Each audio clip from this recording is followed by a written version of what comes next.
Studies have shown that people can hallucinate and start losing their sanity after just hours of complete silence and no visual stimulation.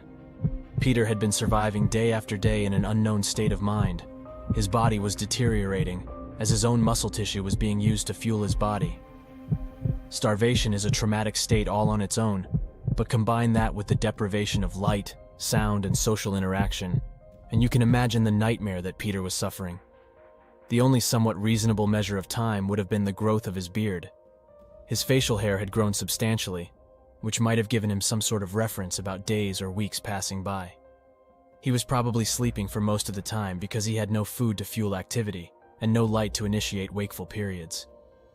The biology of his life was breaking down little by little. Peter was barely hanging on after starving for weeks and losing 44 pounds of body weight. The hopelessness is truly stunning, with no way to signal anyone that you are in fact still alive and suffering hour by hour. Peter collapsed next to the water, knowing that his savior would come up in diving gear and rescue him from this tomb. But Peter was wrong. Divers wouldn't find him, but dry cavers would. The police continued their weekend diving for 6 weeks, and then finally called off the search with no result.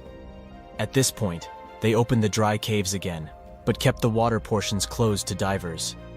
As soon as it was opened, local Speleological Association volunteers started searching for a connection between the dry caves and the wet ones. Roger Ellis led this group, and Nuno joined them. After just a few hours of searching, a connection was found by Nuno himself. He found a breakthrough section that revealed a watery surface connected to the dry caves. This was astonishing news,